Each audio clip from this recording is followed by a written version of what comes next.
Hey guys, do y'all know anything about uh, black holes in space? Uh, you mean like Interstellar?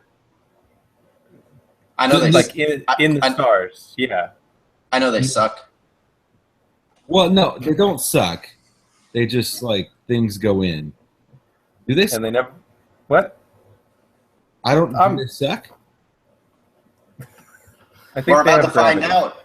They have a Oh, lot. on this week's edition of We Don't Know Anything. I don't know if it has a lot of gravity. Where we can be entrusted with it. This is we don't know anything. Hey, if I John am. Mayer can be entrusted with gravity, I am Jamie, broadcasting from Gainesville, Florida. Joining us from St. Pete, Brandon. Say hello to everybody listening. I am here, and I am from the good old St. Pete, where things are going well. Can't complain. Yeah. It's too bad you don't live in Tampa because that'd be a really easy segue. Speaking of black holes, joining us, the third member of the podcast, enjoying my awful segue joke there, is Cody. Cody, say whatever you want to say. will and always do. But hi, just for all of our listeners, they're going to be disappointed because it's still sunny out in Orange County that we had to cancel it because it's too late and it's no longer sunny. So, Yeah, we got the a sun is little already late, set. we got a late start on our recording, so our every episode check on, hey, it's dark in Florida but not in California. This is how the world works. Astrophysics, black holes. You see how I brought that all together. Well, you could say that we wanted to start earlier, but we kind of got sucked into a black hole of friendship. Yeah. Friendship. You could say that, and we would make fun of you for doing so. I'm used to this. It's just part of things. That's true. So Okay. yeah, black holes. They're mysterious. There's a whole lot to dig into that takes a lot more knowledge than I have. But we're going to do the best Well, if we you dig can. into it, you might not come out, right? Nothing really does. Because if you Side note, nothing does, before we and, get too far, we do have to do some spoiler alerts real quick oh yeah, about a few movies, Interstellar being one. So if you haven't seen that, all right, go see it. So, and second, hey, I haven't seen it. really? Oh, yeah, I've never seen Interstellar or Gravity, which I don't think has black holes in it either. But I wouldn't know because I haven't seen the movie. That one caused I was like in the back of the theater, and it was a packed theater, and it was so tense that it's like my hands started sweating. I was just like, I gotta get out of here. It was crazy. Good one. Also, another spoiler alert movie is the classic '90s horror film Event Horizon, which starred good old Lawrence Fishburne and Sam Neill, where they want to take a black hole like space drive type thing, and it ends up like opening the bowels of hell, essentially. So, not a family movie that I would recommend. However, there are some overlaps between the two movies that are kind of funny. So, totally have to talk about. But anyway, so what do you guys want to talk about black holes? Well, let's see.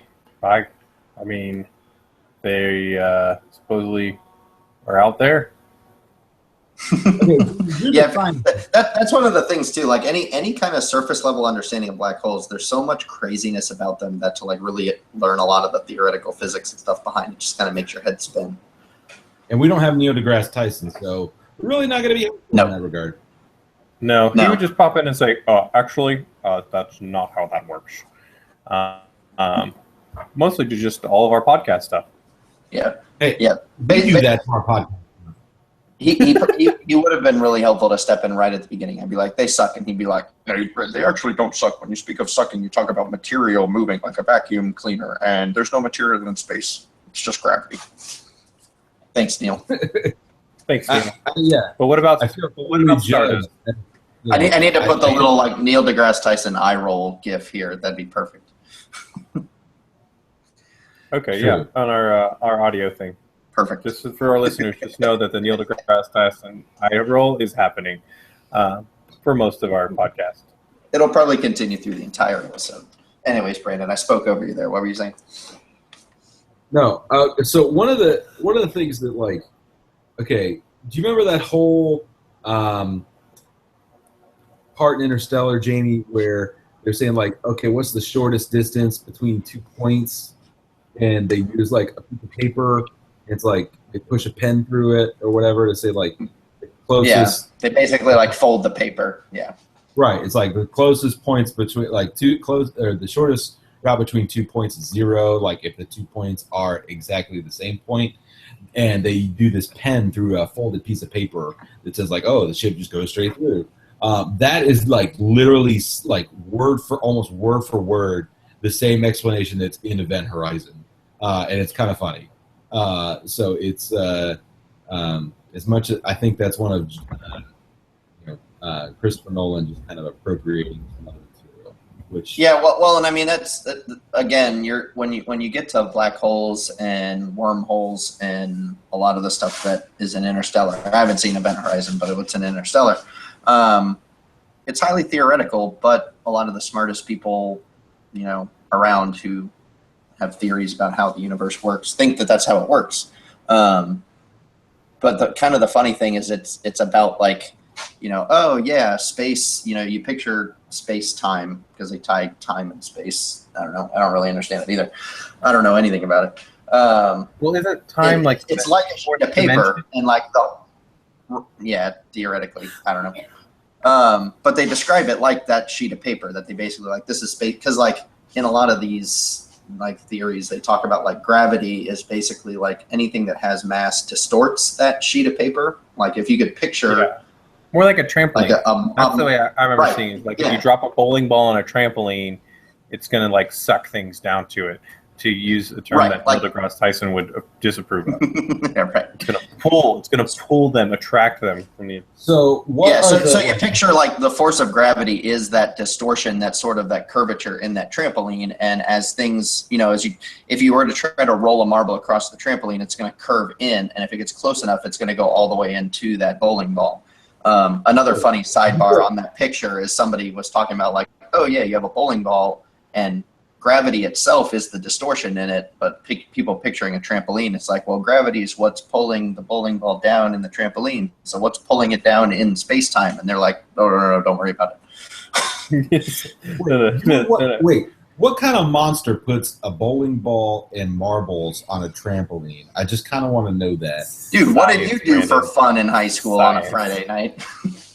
Well, probably a lot of drinking Yoohoo and playing video games. Oh, man. Drinking Yoohoo brings me back to college with Tim, mine and Jamie's roommate. Tim's grandma, bless her heart, would always send him multiple 24-packs of Yoohoo.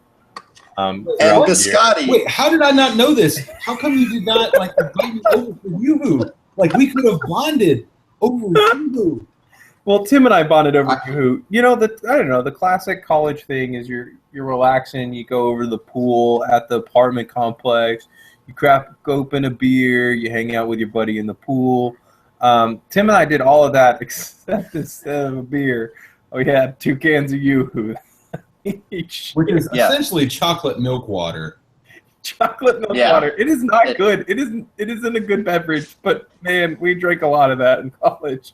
Thanks to Tim's grandma. Like, I don't think we bought any of it. We never would have bought it. Nope. But his grandmother, which all grandmothers are always under some sort of delusion regarding to their grandchildren's likes and dislikes. My grandmother, for example, assumed from a statement I made that, well, wolves are pretty cool, that I loved wolves. And so I'm sure Tim was like, yeah, Yoohoo's not bad. And so his grandmother then took that to mean and assumed that Tim loves Yoohoo and has to have Yoohoo. Right. Just like my grandmother saw something. And I remember her quote was, it had wolves, so I knew you'd love it. Please tell me you have that like wolf howling shirt. I was just gonna say the three wolf shirt. Yeah, Well, I would take the 3 wolf shirt because then hipster, dude. I'm in coffee. Like that would work. No, I had like an incense thing. Like what? Wait, wolves have incense? Since when? that's the thing. It was like an incense or oil thing. This was before aromatherapy. I don't know what you would use it for, but it was this little glass dish held up by 3 wolves howling on this. Like I have no idea how to describe this. No, But so wait a minute, hold on. It's only the most refined wolves that have incense. Your grandmother knew you liked wolves, and she also must have assumed that you also loved to burn incense. I think well, you both met my grandmother. She was naive, and I don't think she knew really what it was for. It just looked cool, and it had wolves. So literally, her assumption was it had wolves on it. So I knew you would love it. That probably worked better because if she thought you had that much of a thing for wolves and you also loved burning incense, I think it just goes along to say she just thinks her grandson doesn't like a lot of human interaction in general. Yeah, I assume that. So it's probably better to go just assume she was naive. Yeah, and which I think is the accurate assumption. And I love my grandmother; she is a wonderful woman. But yeah, it was pretty funny. So yeah, I assume that was kind of the decision making that drove the mass quantities of Yoohoo that we got in our apartment. Typically, like 224 cases of Yoohoo. How often was this? Was this like a monthly thing? Not that often, but it was a couple times a semester. Really?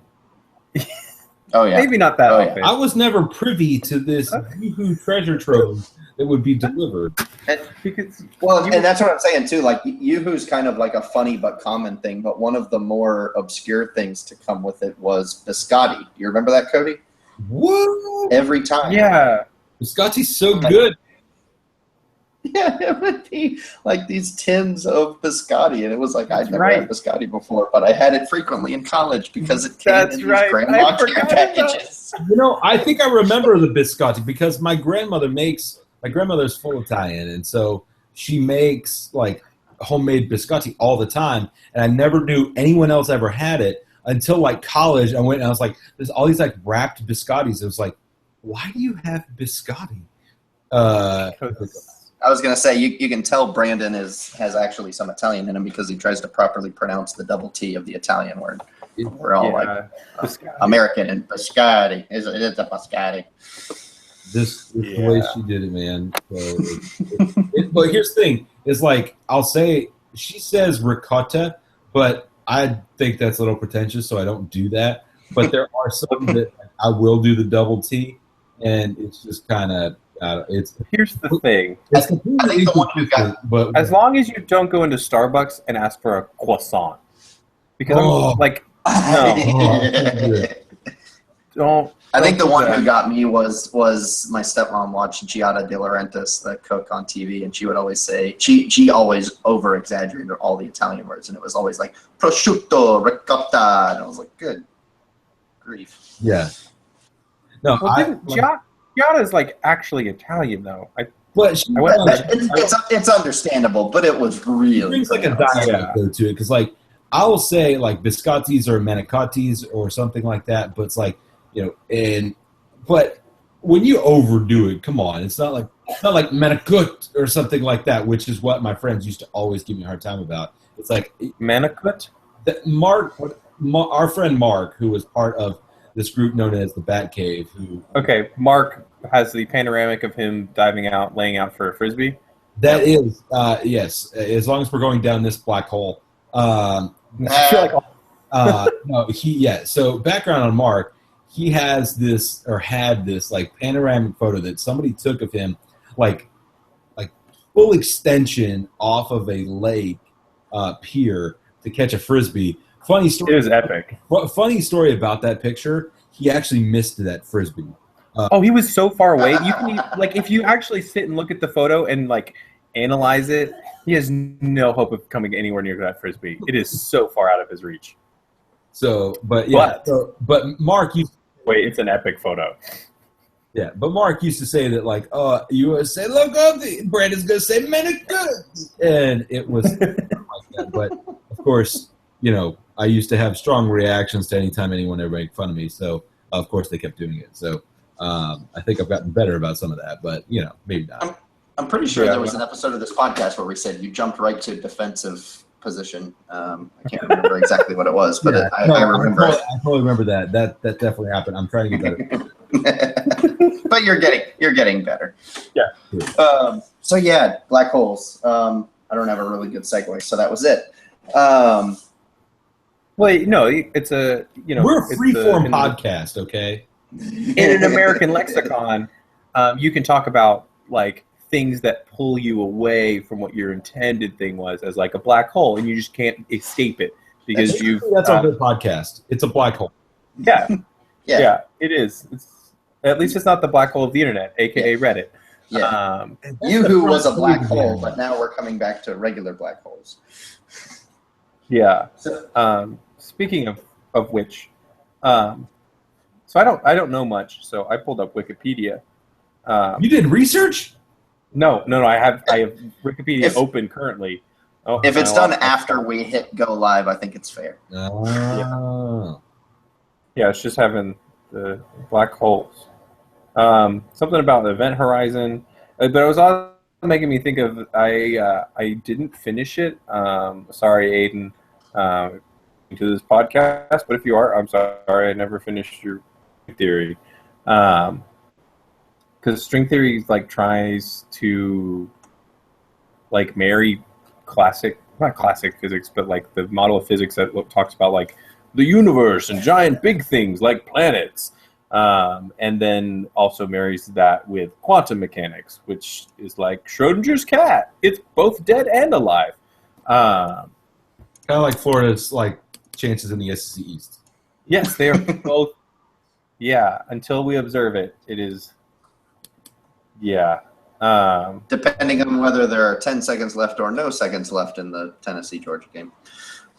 Yeah. Well, depending really on if Texas A&M is good or if it's just another September facade that they've done 3 straight years.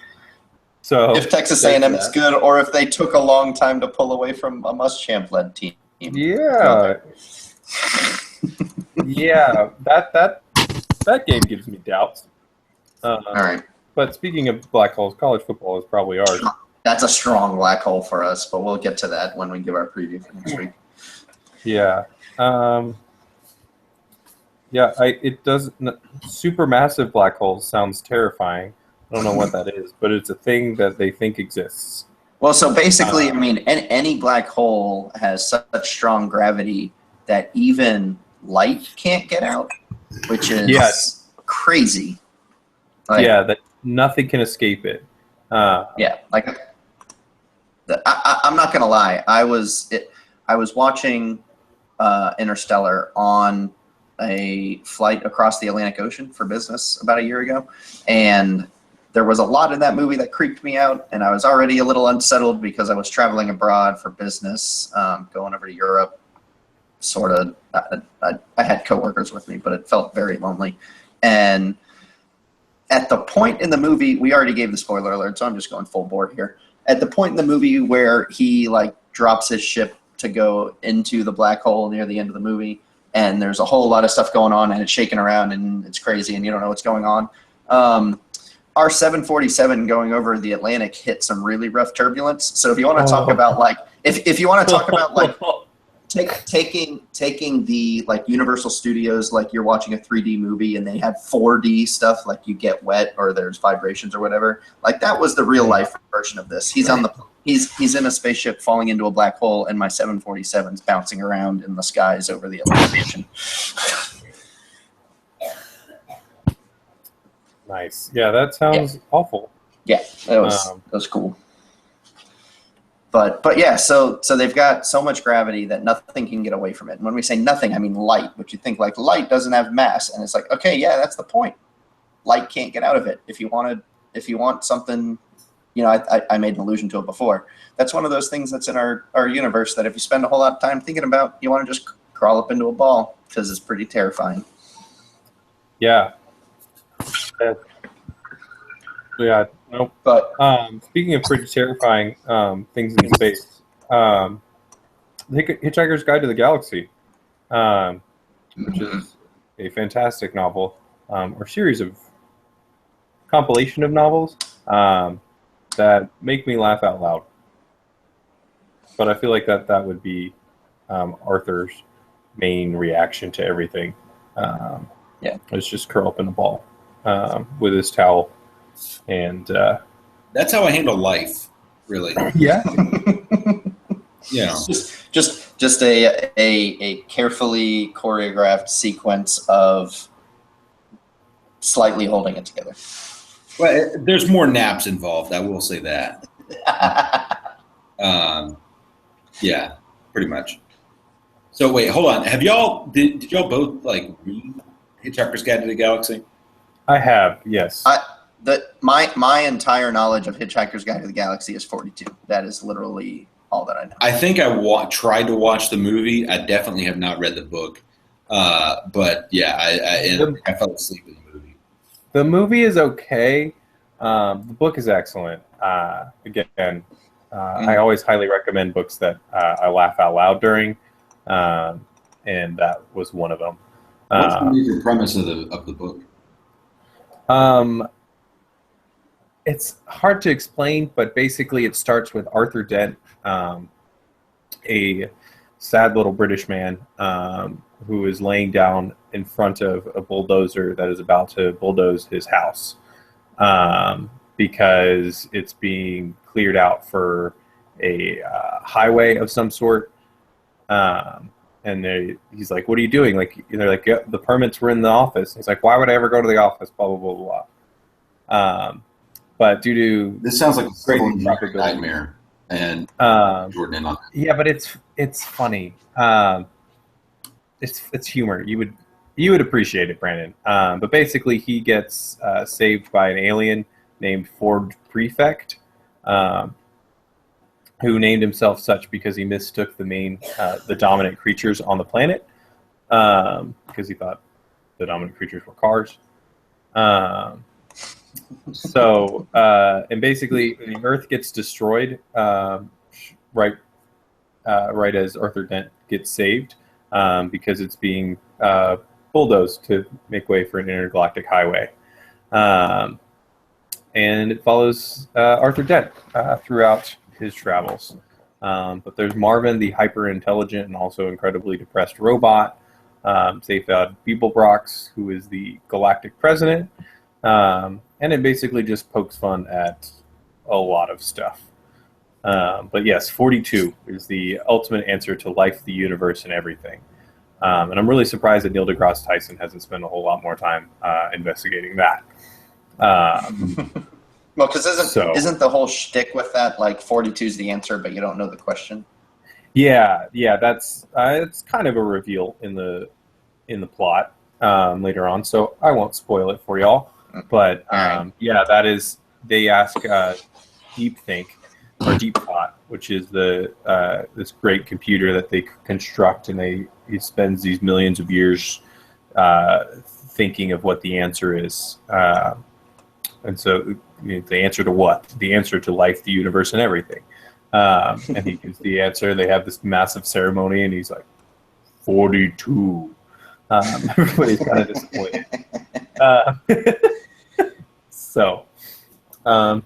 Yeah, important thing to know from that. So to pull back to something sort of scientific, to sort of paint the whole like mind-blowing aspect of black holes, like there's some, for a long time, like we haven't been able to observe black holes directly. I think we basically just observe the effects of them and develop theory of what they are and what they do by that. But like to give you an idea, like the incredible gravity that they have is usually, which when you said supermassive black hole, I kind of felt like that was redundant because they kind of have to be supermassive to have this much gravity. Isn't that like the jargon?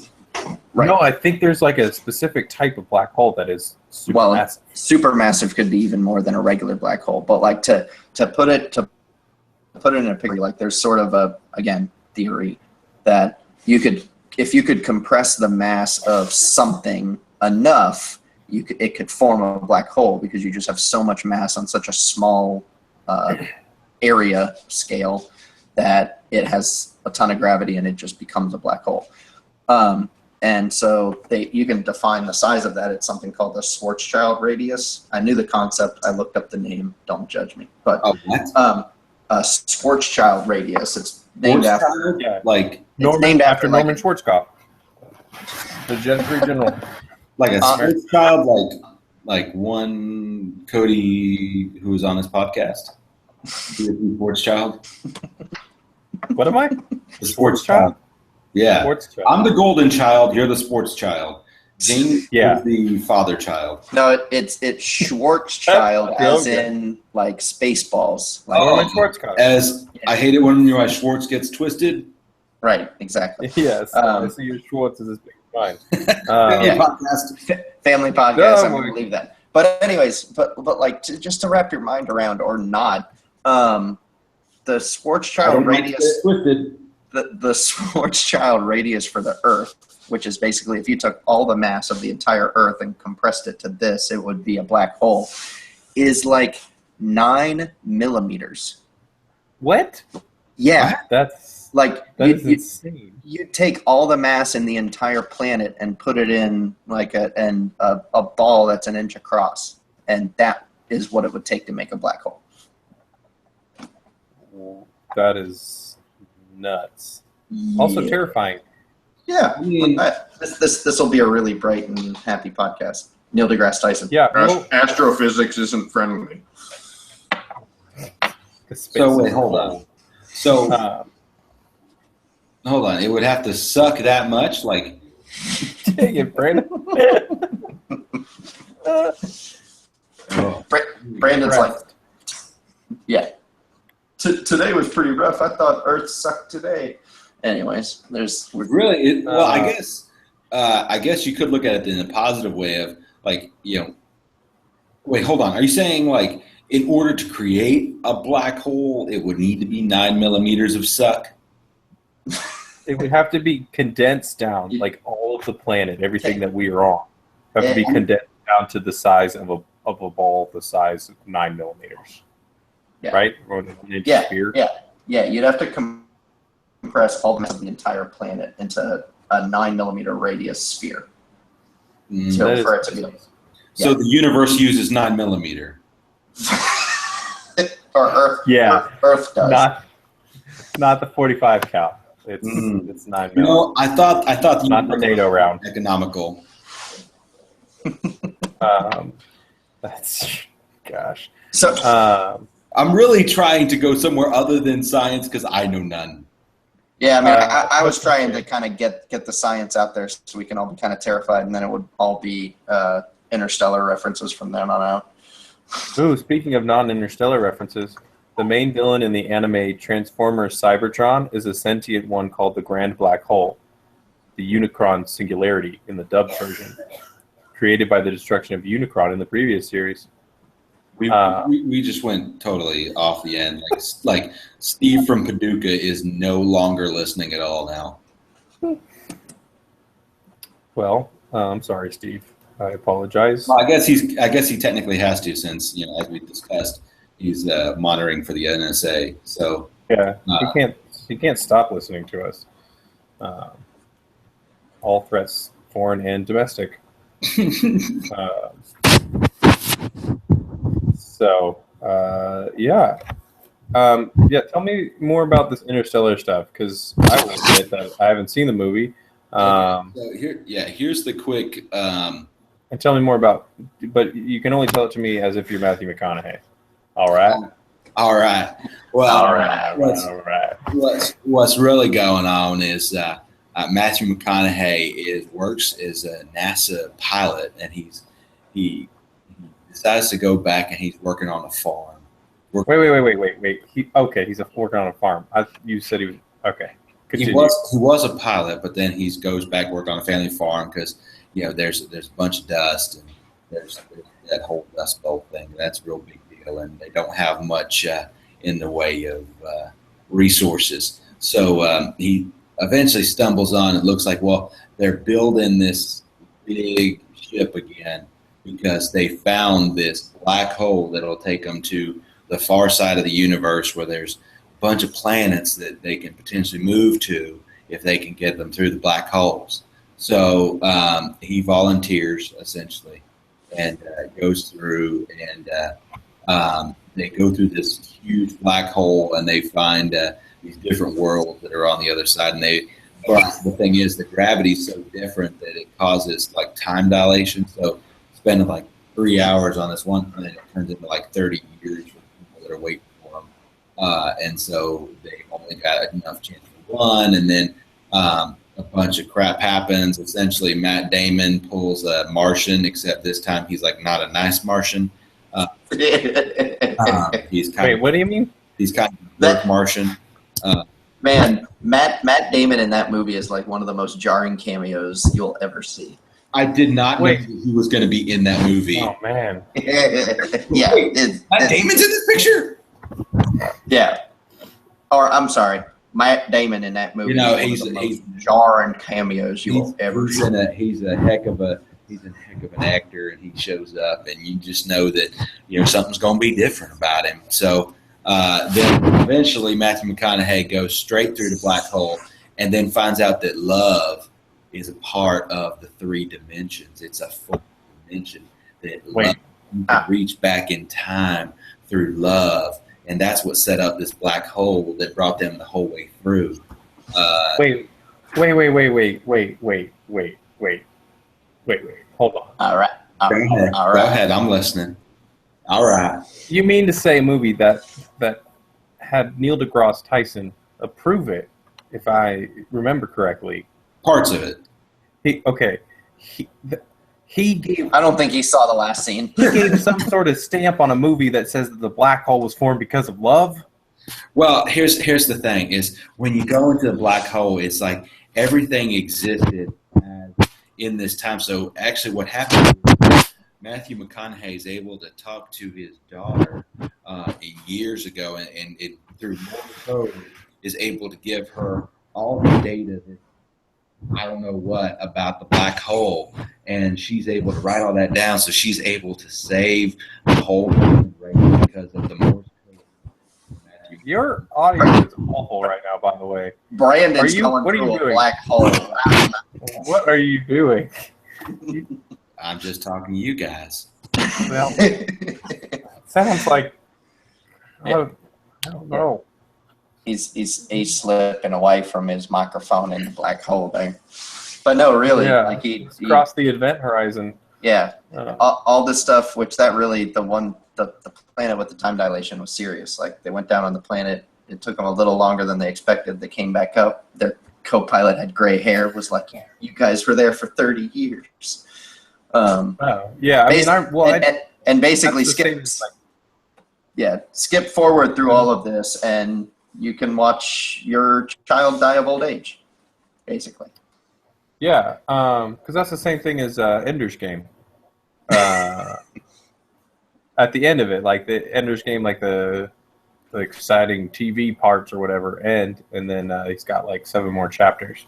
But he talks about how he travels out to the planet of the aliens that he had exterminated, and he finds a queen there, and it turns out his brother, who was like, I don't know, 15 or 16 at the time that he leaves, like is now like 80 and ruler of planet Earth, and they have some sort of fashion like communication at some point in time. But it's just funny, like they were like 4 or 5 years apart, and then now they're 70 years apart in age because of the stuff right there.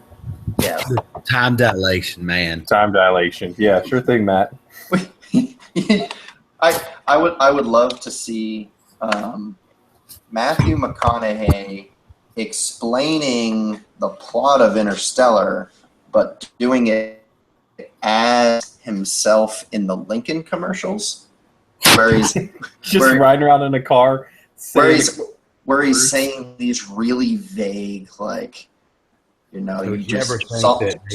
sometimes you just gotta work, you just gotta use what feels right and not pay attention to what anyone else says. Like, I don't know. I don't really know where I was going with that. You're gonna have to punch Matt Damon off a cliff. So You know, sometimes when you ain't seen your kids in 30 years and it just feels like 20 minutes. that's just that time dilation. So taking it another direction, like there's a lot of stuff in Interstellar where it was like they used these wormholes to get places. They tried, it was about travel between 2 points, which was sort of that whole, folding of space-time idea that they talked about. One of the other things that people theorize with wormholes and black holes and things like that are, parallel universes or alternate universes. And I stumbled across something when we originally had the idea of doing this podcast, and it was just good luck. I wasn't doing research, but something sort of illustrating the whole alternate universes thing is something, I don't know if you guys are familiar or have ever heard of the Mandela effect. Is that something you guys have heard of? No. Yeah, Nelson Mandela. Yeah. He ended apartheid and affected a lot of positive change in South Africa. He had strong effects. No. So where I have heard about this. This is the one thing where like a bunch of people remember Mandela dying, but it didn't actually happen. Yes, like it was named after that specific thing where a lot of people would swear up and down, like, no, I remember seeing it in the news. He died in prison. And obviously he didn't die in prison. He went on to live for quite a while after getting out of prison. But the general idea of the Mandela effect is you have this large portion of the population, not like through any related way, remember something not in the way that it actually happened. And I thought like, okay, that sounds like, one of the weird corners of Reddit, whatever. But then I saw this one example that really made me question my existence. The 2016 election. That's exaggerating it slightly, but only slightly. Oh, okay. All right. So I'll try and start it out without giving it away. But do you guys remember when we were kids, there was a series of children's books about a family of bears? The Berenstain Bears. And yeah. Yes. Can you pronounce that carefully? The Berenstain Bears? Mm-hmm. What would you say if I told you that it's spelled Stain, like a stain on your clothing, Berenstain? Yeah, Berenstain Bears. Yeah. Oh, see, that messed with me because all of my memory was Berenstein, Stein, and I Googled it, and I looked it up, and I was like, no, that's false. No, it was Berenstein, and you can't tell me anything different. See, I just think I'm bad at spelling as a child, and so that's a hard word. Berenstein, Berenstain. I mean, I couldn't. As a kid, Cody just spelled it differently each time, but he didn't. Yeah, well, I couldn't even pronounce my sister's name. It was Jocelyn for the longest time when I was little, and so I just called her Josh.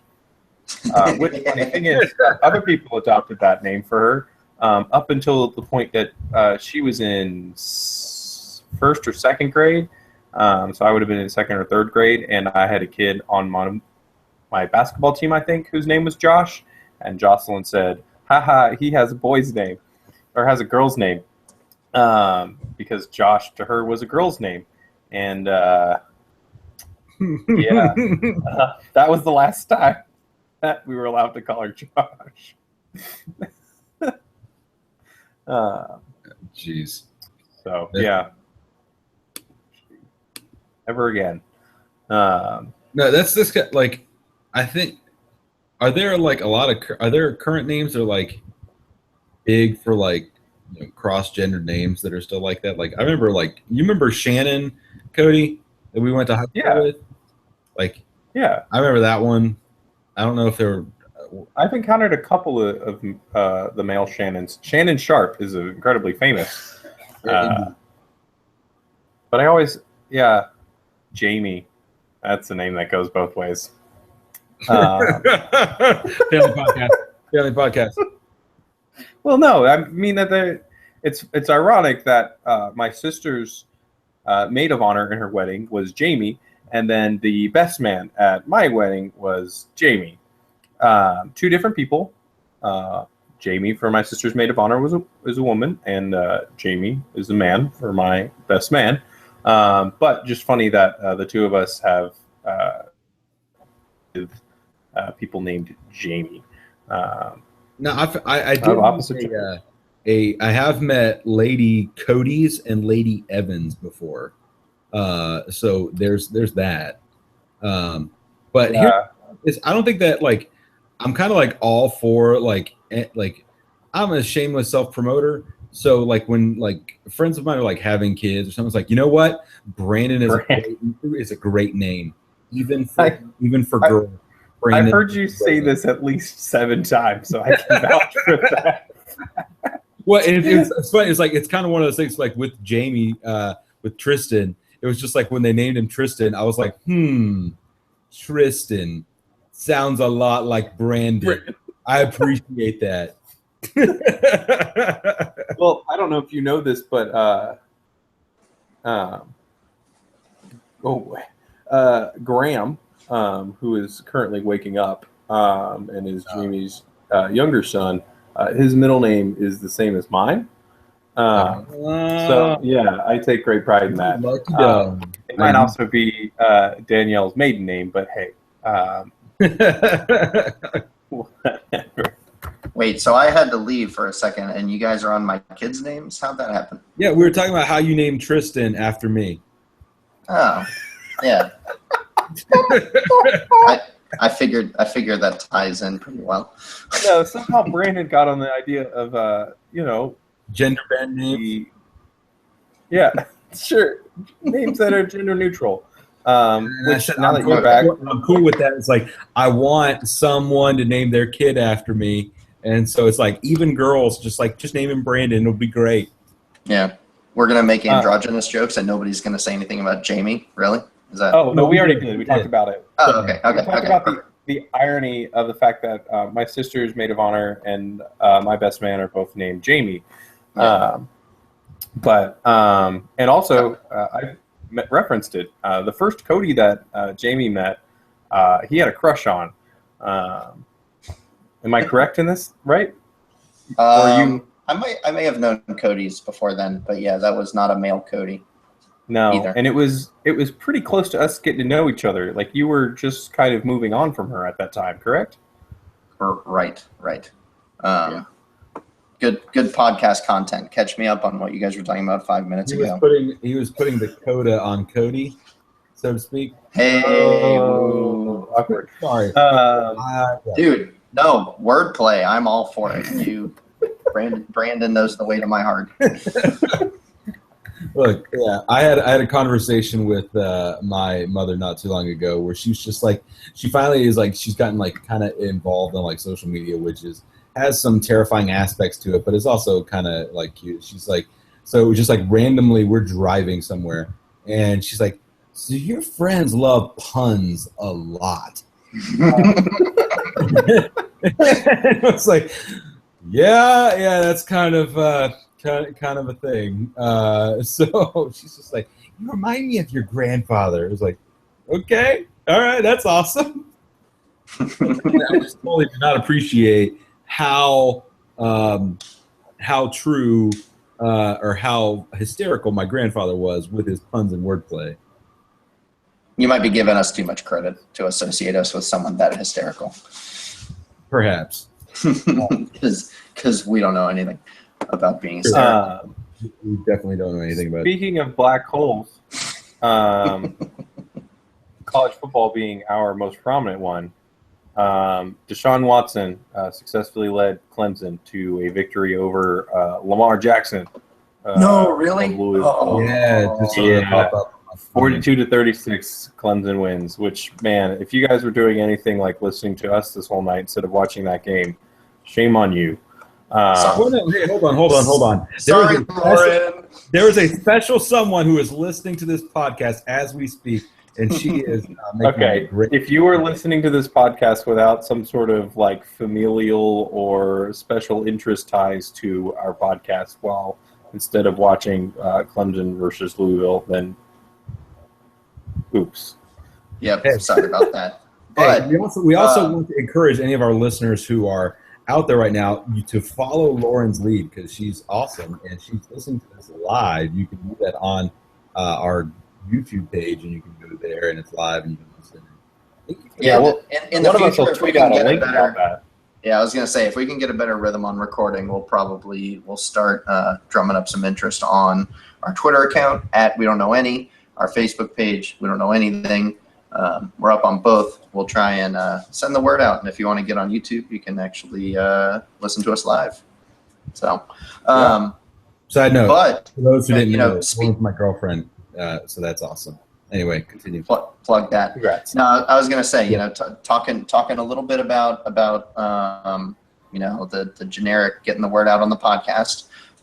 Looking for ideas on what we wanted to do next time. We wanted to get back to the roots of the start of this podcast. We wanted to pay an homage to the original text to the bros that said, "Hey, let's do a parody." So next time on We Don't Know Anything, we don't know anything about parody podcasting. And Welcome. Oh, sorry. Next time. Got it. We are going to be parodying a cherished podcast for, I know, at least two of us. I don't know if Brandon listens to them as much. On occasion, I really don't know what my role is here, but I'm just going to go off. So there's that. That works out perfect. Yeah, if you're goofing off and you have a law degree, you'll fit in. We're going to be parodying the Shutdown Fullcast. I would say to draw a Venn diagram of people who will appreciate that episode, one of them will be people who like college football. The other one will be people who actually know about that podcast. And if you don't listen to it, you may not get a lot of the jokes, but we'll talk about college football. Jamie? Well, see, I think I should. Pretty sure you just drew a Venn diagram that's like one circle with like a smaller circle inside of it. Yeah. Like that Venn diagram is it's So not really a...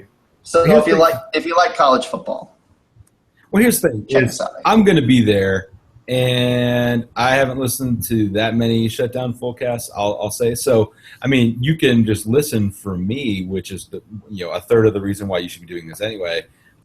So there's that. Or the only reason if you're Lauren. Exactly, because she's awesome.